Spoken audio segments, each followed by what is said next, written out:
Heimdall. According to Norse legends, Heimdall and his sister Sif were birthed from 9 mothers who personified the sea. Renowned for his height and perception, he was appointed by Odin to act as the sentry of Bifrost's Rainbow Bridge. Honestly, if this character can't see something, you might as well forget trying to see it yourself. He's a character you might have seen in the Marvel Cinematic Universe. Heimdall, he takes the words enhanced perception to a whole nother level. He takes enhanced senses to a whole nother level. He's one of those mysterious characters in Marvel Comics that doesn't have the most comic appearances, but he is known as the guardian of the mystic Rainbow Bridge. He does his job well, considering you can see this good. He's a good guardian, right? Oh, by the way, it's not just eyes. He can hear ridiculously good too, to the point where he can hear an ant scrambling up a tree in Earth's most distant corner. That's why in the Thor Ragnarok movie, in this particular scene, you see Thor call out to Heimdall from light years away. Heimdall is able to hear and see him for where he's at. So that's pretty accurate. MCU did a good job on that. If a single drop of water melting off a great chunk of ice does splash at the foot of a frost giant, I know of it. Not to mention the movie also got it right when it comes to Heimdall sharing his vision to other characters like Thor. He's done that in the comics too. Heimdall can also sense when life forces are vanishing. He can scan the entirety of the sky. When the artist puts all his efforts making his eyes look like this, I'm pretty sure he can see a lot. He can see microscopic stuff like micro civilizations rise and fall on the surface of an atom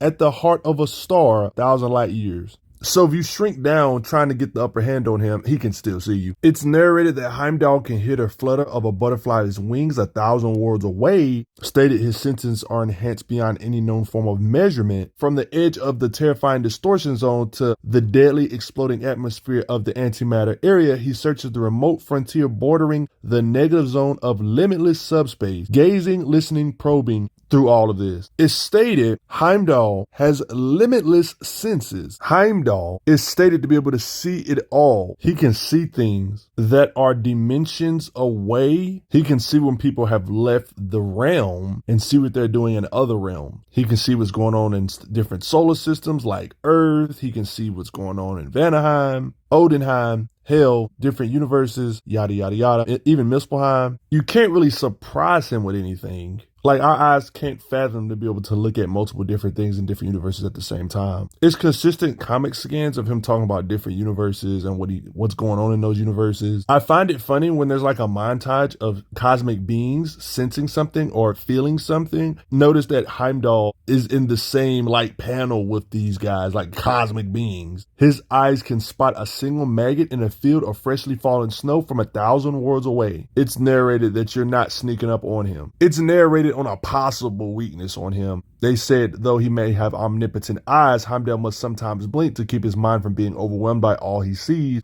So in theory, if somebody was fast enough to cross entire galaxies in the blink of a god's eye, then perhaps, just perhaps, they could do something, you know. And there's some fast beings that you could argue could do that in Marvel, so I guess that makes sense. Also, hearing all the stuff that's going on in the universe would just kind of make you going insane. You would hear a lot of good stuff, but you would also hear a whole bunch of atrocities. Heimdall can see across time and space, the whole of the world tree and its branches, infinite in its complexities. He can technically see in the future, like he can see your death apparently, if you're about to die. He states here how he sees somebody's death. Like, there's beings that literally ask, can you see in the future? They wasn't playing when he can see past time and space. Let me get back to his senses in a minute. He has other versatile abilities other than super senses. I mean, he is the guardian of the Rainbow Bridge, so it makes sense. He can bend the Rainbow Bridge's energy to his will to teleport him or others. That's why on certain occasions you'll see him teleport, like you see it bending, like, yeah, Rainbow Bridge. You'll see him bending it and teleport beings to another dimension via Bifrost teleportation, you could say. You see him teleport groups here. Notice how he just casually arrives on different planets, having a conversation with Valkyrie. Who needs flight speed when you can just teleport?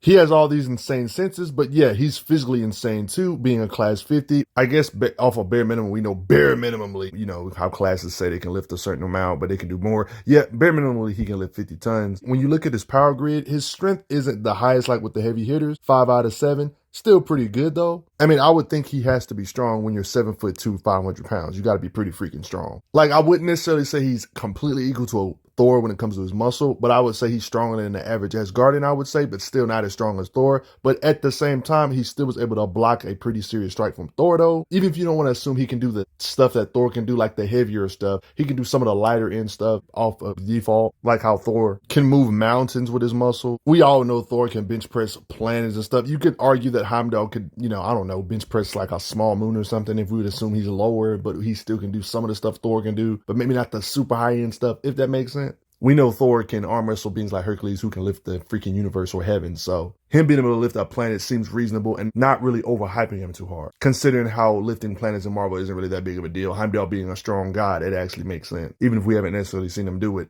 These kind of scans make it look like the gap in raw muscle isn't astronomical. You know what I mean? We know super soldier tiers in Marvel are ridiculously strong for humans and stuff, but he's a god in Marvel with the same being, so he automatically should be stronger. When you see his striking feats, it kind of adds up to what I said about him being not too far, maybe below Thor, but not too far below when it comes to muscle. We've seen him do this or strike, this being known as Ulik the Troll. Remember earlier how I brought up how he can use the Rainbow Bridge, bend its energy to his will? You could make an argument that he can hit harder by amplifying himself with Rainbow Bridge energy around his hits to hit harder. Like, for example, he's literally damaging beings like Gladiator in Marvel, beings that can hit hard enough to pulverize planets. He's a being that can ram into planets so hard and make the planet a corpse. His body, his strikes, everything can withstand that same impact. Gladiator is a being whose body can withstand black holes, rip them apart with his bare hands, stuff like that, crack moons with his bare hands, like his body can withstand that kind of stuff. He's a being that can wrestle planets from their orbits and collapse stars with his bare hands. So now you kind of see why Heimdall damaging a being that can collapse stars with his bare hands, his body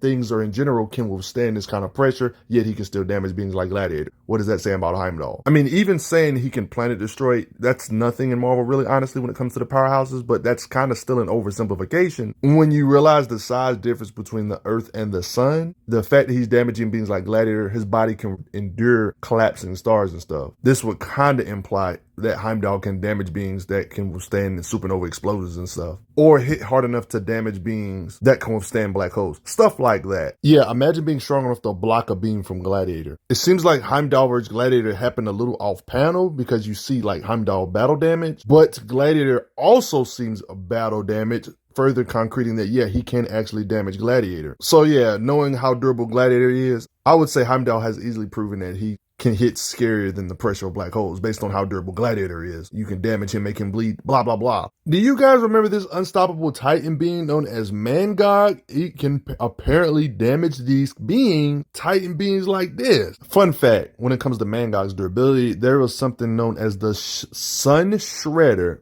Yeah, the name is exactly what you think it is. An energy being powerful enough to tear apart the core of a freaking star. They used this on Mangog, and they pretty much wasted their time. Yet Heimdall can pierce him. You see why this is impressive? This basically proves he can hit way harder than a sun-shattering type of impact. At least with this blade in particular, at least. I mean, it's stated he can wield blue flame from countless cosmic suns, yo. So star shattering starts to sound a lot more believable. Even Skyfathers like Odin have issues with Mangog. Like Thor is legit hitting Mangog in the face and he's withstanding this. Thor-ish level beings can literally shake the universe with their hits. These are the kind of beings Heimdall is stabbing into, guys. Now you see why this is impressive? I mean, when it comes to Heimdall's gear, it is stated that his Uru Sword doth possess equal power to the Mjolnir. So I guess it makes sense he's able to stab certain beings that a lot of people wouldn't guess he would be able to stab.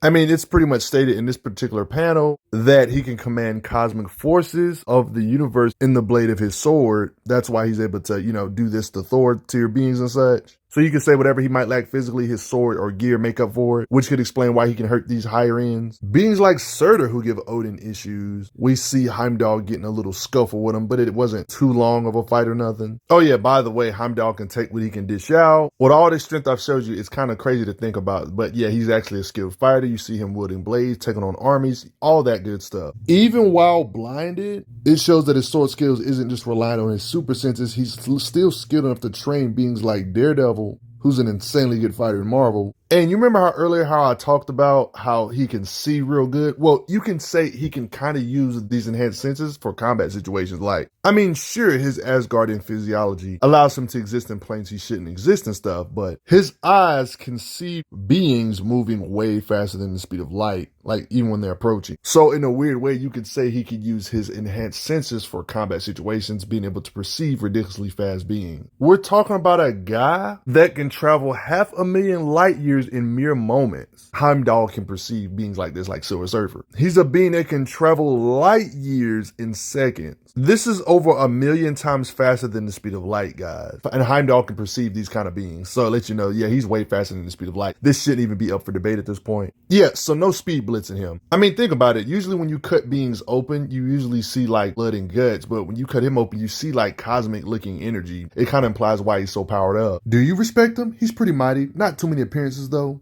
He does his job though. Respect Heimdall, and thanks for the donations, everybody. I'm glad you are enjoying your time on the channel. Make sure you check out the playlist on the channel to see other How Strong videos. If you like what this channel is offering, make sure you hit that subscribe button, and I will see you guys later.